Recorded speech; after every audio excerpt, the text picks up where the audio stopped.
All right. We got all the pleasantries and the protocols out of the way. Let's talk business, folks. And ladies and gentlemen, before I get started, I do want to recognize one of our dear friends who is also a partner of many of us on the panel in this clean energy space. He's a former congressman. He's sitting there. He's got his head down, but I want him to stand up. He's a former congressman from the great state of Ohio, Mr. Tim Ryan.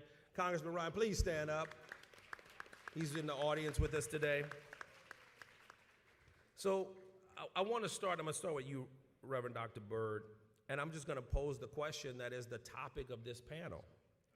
Why should black and brown communities care about the clean energy environment and the clean energy conversation that Reverend Sharpton referred to? Thank you so very much, Mr. Cravins, and good evening, NAN family. I am so honored to share this distinguished panel with these truly exemplary leaders who care a great deal about energy and our access to it. I also think that the Reverend Al Sharpton, our founder and leader, deserves a round of applause for ensuring that this be a necessary conversation in this, our 2024 convention. Come on, show Rev some love. Why should we care about energy concerns? We must always, as a people, have serious conversation about what happens to the dollar once it enters into the black community. It has been said that once the dollar comes into our community, it doesn't really have an opportunity to circulate before it goes back out of our community. Back in January, I was leaving Sunday school, heading back to my office, preparing for morning service, and a member of my congregation walked up to me and said, "Reverend." I said, "Yes." She said, "It's hot in here." And I said, "Thank you, Jesus, that in January, in Harlem, in an aging infrastructure, mammoth structure of a building, of a religious space, thank God the heat is working." But not only thank God is the heat working, thank God that we had the money to pay for the heating oil to heat a church that has 75-foot ceilings. Why am I saying this? Mother AME Zion Church, with 75-foot ceilings, in a building that has seen better days, in a building that no longer houses the size congregation that was there 50 years ago. Do you know that Mother AME Zion Church spends between $5,000 to $6,000 every 2 weeks just to heat the church? Just to heat the church. We're not talking about Con Edison. We're not talking about electricity. We're not having that conversation. We're talking about just heating oil. Note that, heating oil. You can say to yourself, "Well, Reverend, why doesn't your congregation just convert to gas?" Have you considered the conversion costs to convert from oil to gas? Or what about, have you considered the fact that in order to remove these aging boilers and burners in these large historic African American churches, you have to also deal with things such as asbestos and other things that you have to address before you can even get someone in to come in to lay the new piping for the gas. So why should we care about it? Why should we care about clean energy? And why should we devote our time and our effort to ensure that our homes, our religious spaces, and our community centers have clean energy because we are wasting a lot of money as a people that can be devoted towards community building, community development, and people development rather than heating very large religious spaces. So you should absolutely care that your religious institution is spending $5,000–$6,000 every 2 weeks, because the amount of money that's going to an oil company to heat that church could be going to making a difference in the life of a single mother in the block where your church resides. That's right. Thank you, Rev. Breaking down my tithing for me. I appreciate that. No, thank you so much, Rev. Senator Landrieu, I want to talk to you a little bit about we in the African American community. In many cases, our communities have been the ones that have been taken advantage of when it comes to the energy space. And so we want a cleaner environment. We, of course, want a more renewable economy. But, Senator, how do we get to a place where we can rely on clean energy? And what's a realistic timeline? Reverend Sharpton talked about we get all the news from different places. What's a realistic timeline, Senator? How do we get there without placing the burden on black folks and community of color? Well, thank you so much, Mr. Secretary, and it's a pleasure to be with you and all of you. It's my first NAN conference, but I am thrilled to be here, and I got to be with the women's leadership at lunch and was so inspired. Of course, I've been around and with Reverend Sharpton for many years and watched his leadership and the extraordinary work that this organization does collectively, and many of you as individual leaders as well in your community, so thank you. I want to thank Reverend Sharpton for asking us to come, allowing us to come this afternoon, because you might not think that this is a traditional civil rights issue, but living in a comfortable space, a comfortable home, being able to afford the house note, being able to afford the rent, being able to afford the utility bills, is part of the American dream that all families have, regardless of whether you're in New York or California or Louisiana or Arkansas. And what Reverend Byrd just raised is a question that sometimes when we talk about energy, Mr. Secretary, we don't really talk about the cost of it. What does oil cost? What does gas cost? What does wind cost? What does solar cost? What does nuclear cost? We sort of have gotten into this, well, are you for clean or are you for the new way or the old way? Well, we're here to say on this panel, just to start this conversation, because I think it's a conversation, and Reverend Sharpton agreed with us when we asked him, Reverend, could we just start this conversation with some of your leaders to just talk about the truth of this whole issue? And so it's bigger, Don, than just whether you want wind or solar or gas or oil. It's what can our community afford. Now, let me also say, if you are a renter in a multifamily building, which I think is very typical in New York, of course, maybe less so where Don and I are from in Louisiana, but we still have plenty of people renting homes in multifamily buildings. But here in New York, maybe you don't get the exact electricity bill. I'm not sure how that bill comes to your building. Maybe it goes to the owner of your building, and then he sends you the bill through your rental payments. Or maybe you live in a community and you have your own home, but the bill goes to everyone, you're not really sure. But I think that many of you in the audience would be, like I am, used to getting a utility bill. And I don't like when it's too high. And we're just here to say that we need to pay attention closely to this energy debate. This is for everyone, no matter where you live, no matter your race or background. We need to open our minds and open our ears, because if we don't, and we go into this transition, which I support, a transition of energy, which I think most everyone in this room would support. President Biden supports it. We all support it for the most part. And even some of our friends from the other party are starting to support the transition, which is good. But we need to make sure, Don, this transition is affordable, or the bill will come due to the poor and the middle class. So we have to be careful. Let me give you one example and I'll stop. I know that some people in this room might not be supportive of nuclear. I understand people can be afraid. I'm actually a supporter, but whether you are or not, doesn't matter, we can talk about that later. The traditional nuclear, the new nuclear. But when New York shut the nuclear power plant down, it cost the ratepayers $8 billion. Okay, the plant shut down, empty, no power coming from it, but the bill still came to us. And as the bill came to you, and still comes to this community, not me, I don't pay for the electricity in New York, some of you are from this area, you're still paying that bill, and the government's now coming to you asking you to pay additional bills to put up offshore wind and solar and other things, and maybe some conversions from oil to gas. Wake up, everybody. We've got to understand the money and how it's flowing, or we're going to get ending up with the check.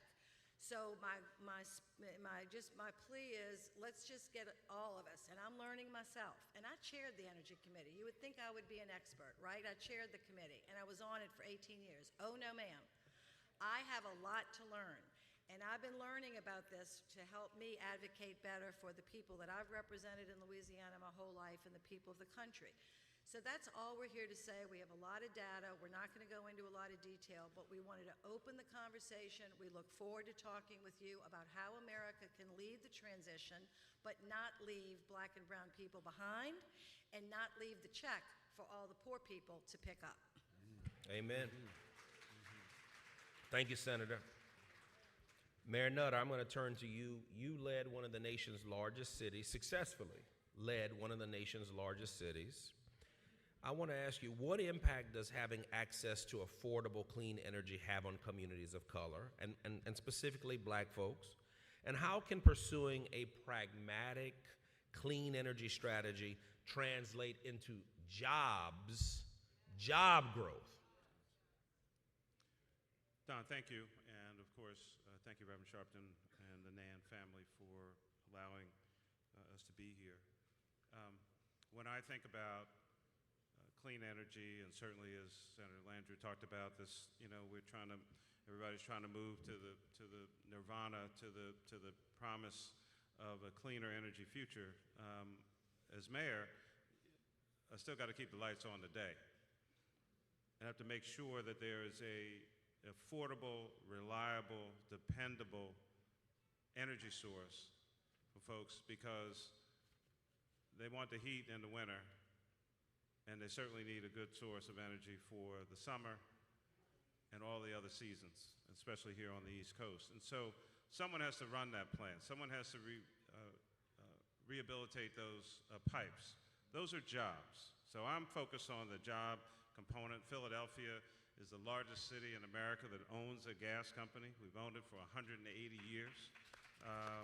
And it provides significant employment for folks in our town. And there are many other cities and counties across the United States of America in the same place. And so we believe certainly that natural gas is a part of the clean energy solution. But I can assure you, whether North Philly, West Philly, South Philly, or anywhere else, everybody's not putting solar panel on their house. And I can't put a windmill in my backyard. But I know when I go home tonight, I know that the place is going to be nice and toasty, right? Because it's there all the time. It's available, it's reliable, it's affordable, and it's going in the homes of over 500,000 people in our city, and many, many, of course, of our businesses as well. And so, many of us, of course, have various times in office and in different political spheres. Some folks like to play all or nothing. I'm right, you're wrong. People who like to play all or nothing often get nothing. We're a part of a longer-term solution as we're trying to get to the perfect, but we're not going to allow the perfect to be the enemy of the good. We know this source is available, it's reliable, it's dependable, and it's affordable for people all across the United States of America. And I'm from Philadelphia, and I have tremendous respect for New York. We're not going to get into our various sports teams and the like, but I have to say, Don't go there. Reverend Byrd, $6,000 every 2 weeks. That's right. Without the ability, if he wanted to, or others, to convert, that is just a disgrace. That is offensive to folks, because, as he indicated, that's programs for young people, that's programs for the not so young, and to not be a part of this kind of conversation and debate is folks who want to play all or nothing. As African Americans and people of color, all or nothing has generally never worked out for us. So people want to be off on their own agenda. We want to be a part of this conversation. There are jobs, there's economic opportunity, and let's also, make sure that folks who are in the business recognize that there are people who want to get into the energy industry. There should be opportunity for everyone, and this is a part of that pathway. Thank you, Mayor.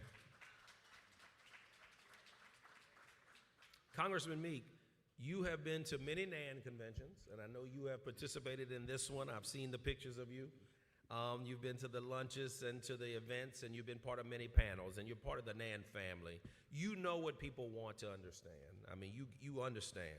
How does the United States balance the need to have a clean environment, which everyone in this room wants, while keeping energy affordable and accessible to everyone? Well, Mr. Secretary, thank you. And affordability is very, very important to us all. And it's not just an issue that's dealing with, black communities only. We're all together when it comes down to economic situations. And that's something that we need to embrace and be a part of. I can say that the last time we've had the opportunity that we have now, family, was some 50 plus years ago when the federal commitment of infrastructure, the investment under this administration and under the leadership of President Biden was available to Americans. At that time, some 50 plus years ago, there weren't mayors, like the mayor of this city. They weren't mayors, I would say, like the mayor that is sitting next to me that led Philadelphia during that time, Or I could go as far as saying as tall as I am in code. We do have that situation now. And we do know those individuals understand when you do live in a apartment building and the rent goes up, well, that landlord 9 times out of 10, because of energy costs and other costs, raise that rent. So that takes us why we're here at NAN. And I want to thank Reverend Byrd for shedding some light on how those of you, go ahead, give him a round of applause. Because for him to be a spiritual leader of a major church in Harlem, and a part of the not only spiritual discourse, but his work at NAN, and the fact that we have this room here of over 200 people that are willing to go out, and I want to thank you for being here too, because you're volunteering your time to be here and to be concerned about community. But why does this play a role here at NAN? Well, you get a double whammy. You get a double whammy by paying more for energy costs. You get a double whammy by tithing and seeing those dollars go towards something that can be redirected to really helping the flock and the community and the ministry. And so that's the reason why this ties into a civil rights piece. Now, we're natural allies. And when I say natural allies, I'm looking at former Congressman Ryan, who came up here that wanted to be a part of this, a great supporter of this movement, and NAN and Reverend Sharpton. We have the great mayor here who you just heard from. We have the senator from Louisiana who chaired the Energy Committee. We have your very own Reverend Byrd. We also have the Secretary Don here. But we're here as natural allies to come together as a group because there are individuals in this country that feel they know what's best for us. I would even go further to say, let's put the cookie on the bottom shelf and let's just speak plain English here. You have folks of wealth and good intention who says, oh, we need zero emissions. We need to do away with quote unquote fossil fuels. Well, natural gas is a clean burning fuel and affordable. And so when you think about it, they don't think about the reality that you're facing on a day in and day out basis of higher rent and higher energy costs. I read the paper, they're going, well, they're going to get rid of gas stoves. Well, who came up with that idea? I didn't go down and vote on a given Tuesday for that. But someone else came up with that idea in Albany, and thought that it was okay. And so we have to pay very close attention to this, and I'm so glad that NAN is having this workshop, and I'm glad that Natural Allies is available. Former policymakers coming to speak truth to power and not fiction about reality on how we become a stronger country, Mr. Secretary. We become a stronger country by individuals having the dollars to send their children to school, to be able to do the things they need to do to improve the situation for their families and not have to pay through the nose to stay warm in the wintertime. And so I'm going to close with this. I'm not going to be a visiting preacher saying I'm not going to talk long. Y'all know that part. Forgive them, God. But I think, but I know for a fact that we have to be engaged on this. It is not just about the cost to our own homes. It's about job opportunities, because we're the Saudi Arabia of natural gas here in the United States. I will go further to say, many of you, put your hand up if you have a family member in the military. Put your hand up. Okay, thank you. That's what I thought. My uncle served also. He's passed on now, Vietnam and Korean veteran. He wanted to serve his country. And many times, even though this country has not dealt this community and our community the best cards, we're some of the biggest patriots. And many of the wars that have been carried out over the years have been over energy, oil, and people have died. And so we're the Saudi Arabia of natural gas. And we are, quote unquote, the shining democracy on the face of the earth. And we know better to do better than if we have control of energy. We don't necessarily have to find ourselves in some of these wars that we're fighting because of bad decisions. And so we're talking to the community that pays the price. And we're not just talking about proud black folk, we're talking about Midwest individuals that are white, Latino, what have you, that are working every day and struggling as frontline, forward-facing workers that are waking up and catching the early bus in the morning. So that's why we're here, ladies and gentlemen. That's the reason why Natural Allies is partnering with the National Action Network to work with you together in mutual interest and making sure that this opportunity that President Biden has given us to have this major investment in infrastructure and to make sure that our environment is clean, because as we know in COVID, we paid a bigger price than many other communities because of health disparities. We're front seat on this. So you can't out-environmental us. We live it on a daily basis. That's right. And so it's important that we continue to stay engaged, and we'll continue to fight to make sure that we work together for common sense policy making and affordability as we move forward as a people and as a country that will make us stronger, Mr. Secretary. Thank you, Congressman. Y'all give it up for the Congressman. That's right. I thought he was back on the floor of the House of Representatives for a second.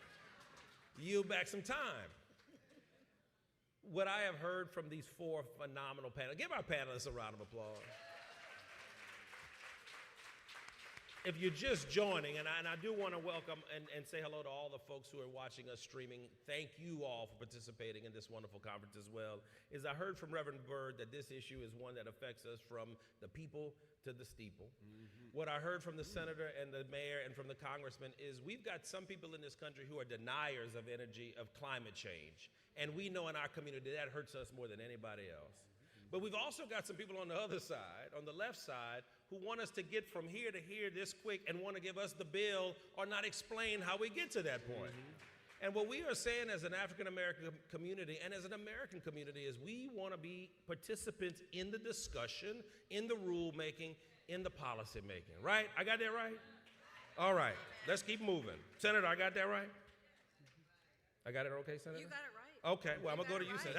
That's my former boss. Always will be her chief of staff. He's the best. All right, well, Right. Well, Senator, let me go back to you. The congressman talked about this group, Natural Allies. And we in our community, we hear a lot of, just from all sides about energy. Where can we go for truth on these issues? How do we get engaged on these issues, Senator? Well, let me tell you why I joined Natural Allies and why I think you may want to tune in to the messages and stats and facts that we'll have up on our website and we'll be happy to share with everyone because we want to be very open and transparent.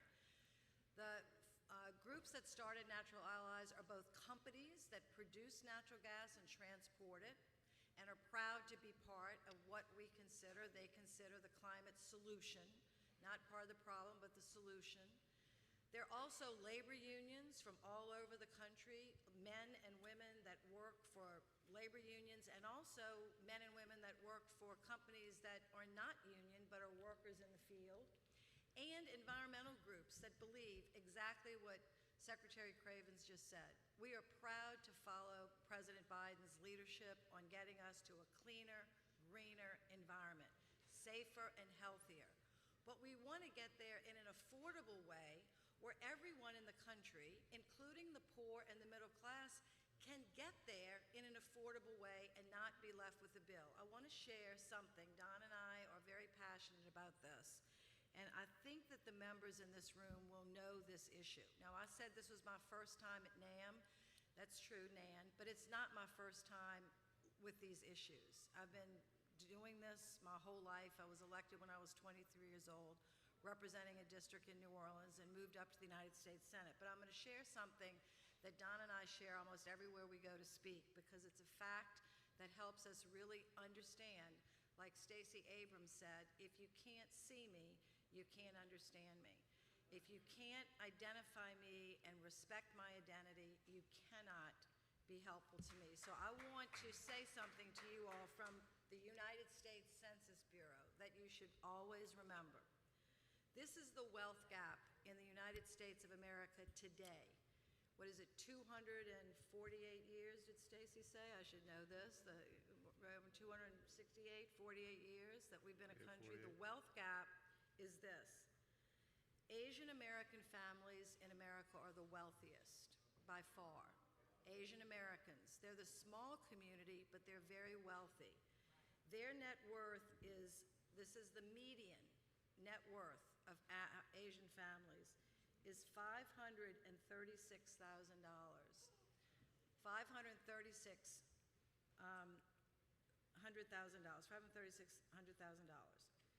The white families are $285,000. Hispanic families are $61,000. And African American families are $44,000. Now that is not the income of families, it's the median net worth. So when you're talking about the wealth gap in America, this is the gap. This is shameful. It is terrible. And we as a nation must do things to correct it. Now, our panel cannot talk today about all the things that have to be done on that. You've already heard a lot of the things. But the reason I bring that up is when I speak about affordability, how can a family that their entire net worth is $44,000 afford a $30,000 electric heat pump?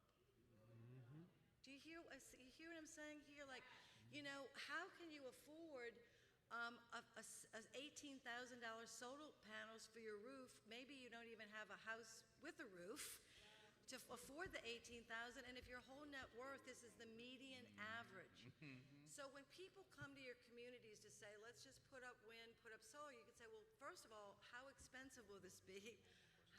What are our options here? Just ask questions. Now, we're not here to say gas is the best always and everywhere, but what I will say, Don, natural gas, like Kendrick said, Congressman Meeks, we have more of it than anyone in the world. We don't have to get it from anybody. We don't have to ask Russia. We don't have to ask China. We have it. You have it. 200 years of resource that the taxpayers own, natural gas. It can be cleaner, it can be reliable, and it can help us grow our energy like in wind and solar and maybe even new nuclear that's safe. Bill Gates believes it. I think he's smart. I'm following what he's saying on this. Maybe you all would want to read some of his books on it. But we have to do all the above, but affordable. For the people who have the low, I mean, it's really, that gap is unbelievable. And when I first learned about it, I could not believe it. But those are the numbers from the Census Bureau. So when you talk about who can afford what, say, okay, well, you're starting from $575,000 of annual, of net worth, or are you talking about a family? And that's the median.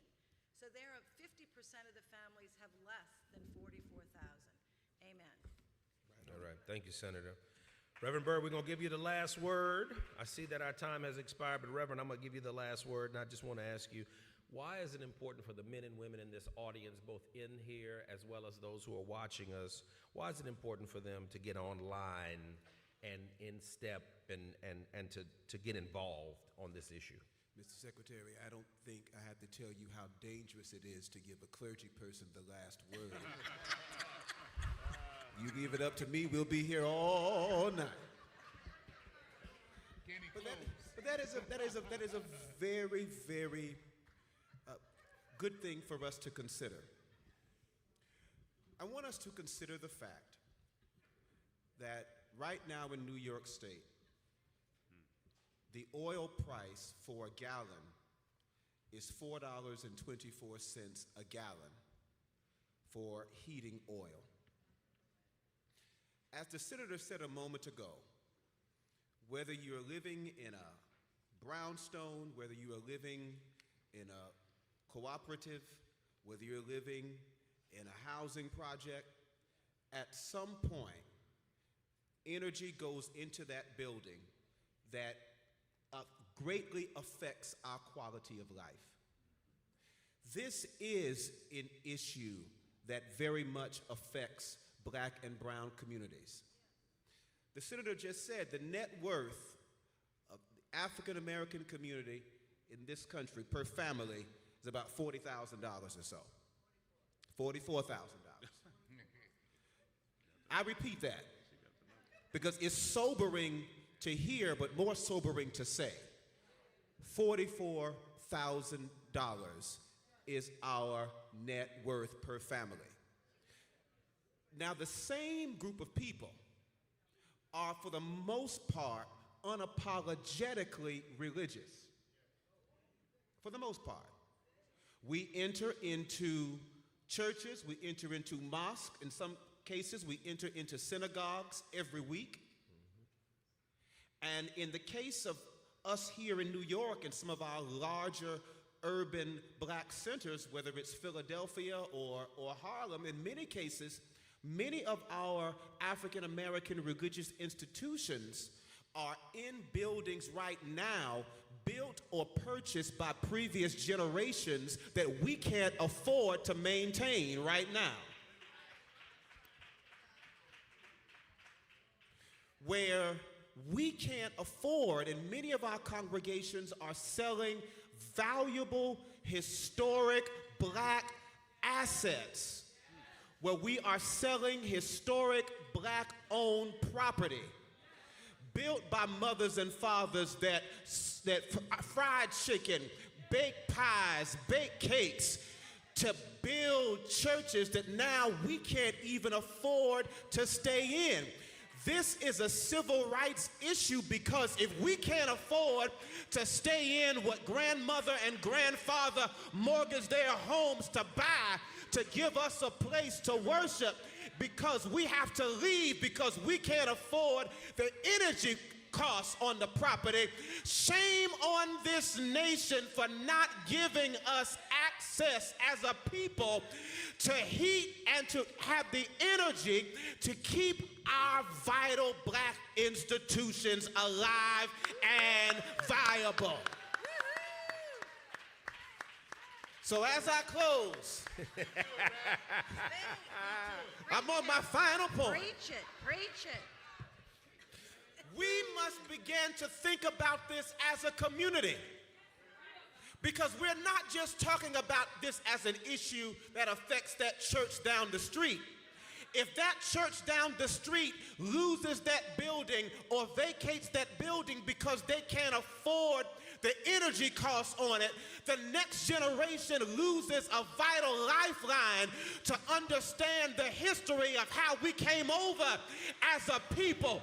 It's not just about oil, but can I afford, come on, help me, Congressman, can I afford to make significant impacts, and investments as a religious institution in my community. That's what this is all about. Ooh, y'all got me fired up. Yeah. So it's not just about oil. It is about energy. It is about clean energy. It is about affordable energy. But can I tell you what it's really about?